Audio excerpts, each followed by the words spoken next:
morning students. Today's lecture on Kepler's law of planetary motions. As you know that the Newton gave his laws of motion, Kepler has announced 3 laws of planetary motion. So these laws are: a planet moves around the sun in an elliptic orbit with sun at one focus of the ellipse. ये first law था. Second law जो था वो था the radius vector from the center of the sun to the planet sweeps equal area in equal interval of time. The planet has varying speeds in its path around the sun, but its aerial velocity is constant. जो last law है Kepler का वो है the square of the period of revolutions of the planet is directly proportional to the cube of the semi major axis of the orbit. अब हम क्या कहते हैं कि जो Kepler has formulated these laws on the basis of long term experimental या observation by Tycho Brahe what the motion of the planets. However, we can prove these laws from the foregoing discussion of the motion of the particle under the inverse square force field. अब हम first law को derivation करेंगे, फिर second की करेंगे, फिर third की करेंगे. जो फर्स्ट लॉ है मेरा उसमें क्या है, डेफिनेशन तो हमने पहले भी डिस्कस कर लिया. It states that each planet revolves around the sun in elliptical path या orbit with sun at one focus of the ellipse. If the energy of the particle moving under attractive central force is negative, then the orbit of the particle is an ellipse. ये हमने जो हमारे पास article था turning points of motion and relation between energy and eccentricity, उसमें हमने ये discuss किया हुआ है.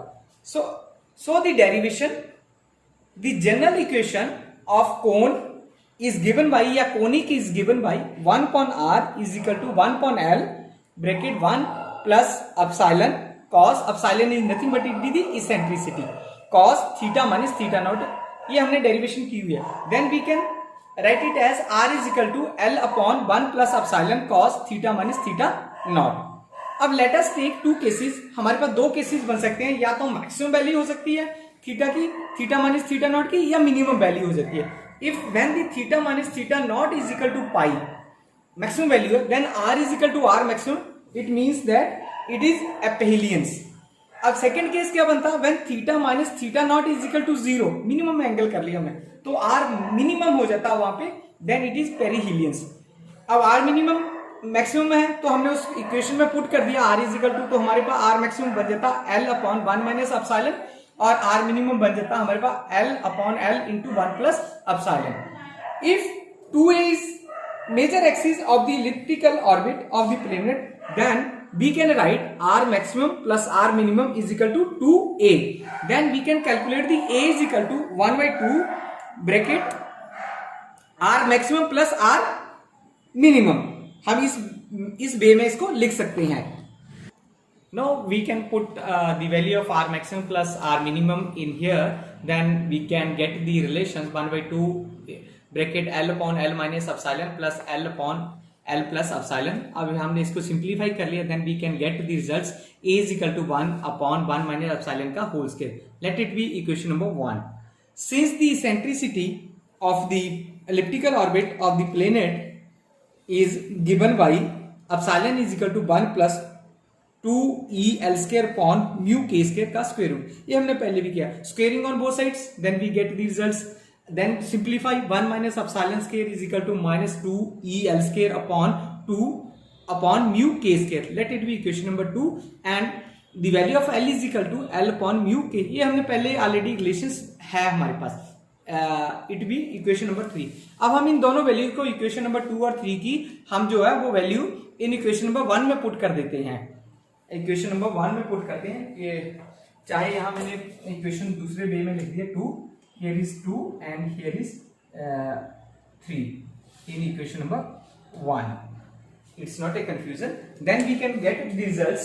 A is equal to l square upon mu k into mu minus mu k square upon 2 e l square bracket of, then simplify किया हमने minus k upon 2 e आ गया हमारे पास. तो e is equal to किसके बराबर आ गया, minus k upon 2a. हमने ए उधर लेके और ई उस तरफ लगी, इसका मतलब हमने क्या निकाला, ये टोटल एनर्जी निकाली है, रिलेशन निकाली है टोटल एनर्जी का। तो it means that this relation gives us the information about that the total energy is negative and thus orbit of the planet around the sun is an ellipse, which is Kepler's first law. Now we can switch over to the second law.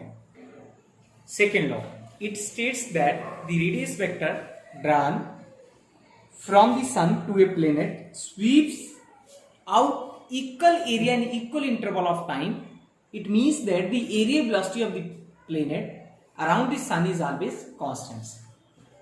So derivation, let a planet while revolving around the sun as along an elliptical orbit goes from position s1 to s2 in small time dt. Let the position vector of the planet with respect to sun s1 s into s1 r vector है और s से s2 जो vectors है मेरे पास उसका जो distance है s, here is sun means here is s से s2 का डिस्टेंस जो है वो r प्लस dr बन गया, क्योंकि ये जो डिस्टेंस है वो इतना r है और यहां से यहां तक जो डिस्टेंस है वो r प्लस dr बन गया मेरे पास। Okay, then if dA be the area sweeps during the time interval dt, then dA is equal to half r into dr। अब फिर लिख सकता हूं 1/2 r into b into dt। b is linear velocities है हमारे पास यहाँ पे। So areal velocity of the planet dA upon dt is equal to 1/2 r into b is equal to r into, अब मैंने क्या किया, म्यू और म्यू दोनों से मल्टीप्लाई कर दिया और डिवाइड कर दिया, तो वहां से मेरे पास क्या बन जाएगा, म्यू इंटू बी क्या बन जाता है मेरे पास, linear momentum of the planets बन जाता है। तो then dA upon dt is equal to r into P upon 2 mu r dA upon dt। अब r इंटू पी क्या होता है हमारे पास, एंगुलर मोमेंटम होता है, हमें पता है, तो l अपॉन 2 म्यू हमने ऐसे लिख लिया इसको। Since the planet is moving under the influence of central force, तो l क्या बन जाता है, हमने पहले आर्टिकल पढ़ा, तो L इस केस में क्या होगा, कांस्टेंट होगा, मेरे पास जो एंगुलर मोमेंटम होगा वो कांस्टेंट होगा। It means that dA upon dt is equal to constant, hence the area velocity is constant। this proves the second law of Kepler's। Last जो थर्ड लॉ है वो है लॉ ऑफ टाइम पीरियड्स, ठीक है, जैसे हमने लिखा t square directly proportional to a cube. इसकी स्टेटमेंट्स क्या है, it states that the square of the time period of a planet around the sun is directly proportional to the cube of semi-major axis of the elliptical orbit of the path, या in mathematical हम ऐसे भी लिख सकते हैं t square directly proportional to a cube। if t is nothing but it is the time period of the planet around the sun and a is the semi-major axis, so then we can write it t square directly proportional to a cube। if a and b are the semi-major and semi-minor axis respectively of the elliptical path, then the area of the ellipse a is equal to किसके बराबर हो जाएगा, पाई A B के बराबर हो जाएगा।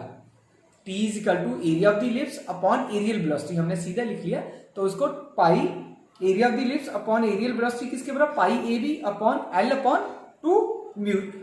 अब t is equal to simplify कर लिए 2 mu pi A B upon L, equation number 1। अब हमने अभी पहले एक रिलेशन पढ़ा है एलिप्स के लिए, इक्वेशन है b is equal to a square root 1 minus epsilon का स्क्वायर। अब एप्सिलॉन के लिए हमने वैल्यू फिर पढ़ी है हमारे पास, epsilon is equal to 1 plus 2 E L square upon mu के स्क्वायर का स्क्वायर रूट। अब हम इन दोनों वैल्यूज को, एप्सिलॉन की वैल्यू जो वो हम b is equal to a under root 1 minus epsilon का होल स्क्वायर में पुट कर रहे हैं, सिंप्लीफाई कर लिया, वहां से हमने b को वैल्यू निकाल ली। अब उसके बाद हमारे पास पता है कि E is equal to minus k upon 2a। अभी फर्स्ट लॉ हमने फर्स्ट लॉ अभी हमने पढ़ा था कि टोटल एनर्जी इज नेगेटिव है and orbit of the planet around the sun in an ellipse which is Kepler's first law, ये हमने पता है। तो हमने वही वैल्यू हमने E b is equal to a under root minus 2 E L square upon mu के square में पुट कर दी, वहां से हमने इसको सिंप्लीफाई कर लिया। सिंप्लीफाई करने के बाद हमारे पास क्या आ जाता है, b is equal to square root a square root l square upon mu k. अब मेरे पास बी की वैल्यू भी होगी। अब मैं इक्वेशन नंबर 1 में इसको पुट कर सकता हूँ, T is equal to 2 mu pi A B upon l. अब इसमें इक्वेशन में मैंने जो जो वैल्यू मेरे पास है मैंने सारी वैल्यू पुट कर ली और सिंप्लीफाई कर लिया। सिंप्लीफाई करने के बाद मेरे पास क्या आता है, T square is equal to 4 pi square mu upon k into a cube. अब ये जो 4 पाई स्केयर म्यू अपॉन के है ये तो कांस्टेंट वैल्यू है, तो इसका मतलब क्या होगा कि T square directly proportional to a cube which is the Kepler's third law है। तो हमने वही तो प्रूव करना था। ये जो आज हमने आर्टिकल पढ़ा ये बहुत इंपॉर्टेंट है, एग्जामिनेशन पॉइंट ऑफ व्यू से बहुत बार आता है, मैक्सिमम टाइम ये क्वेश्चन पूछा जाता है हमसे, या फिर कई बार ऐसा भी पूछा जाता है कि केपलर्स लॉ को प्रूव करना है, the force between the sun and the planet inverse square law है।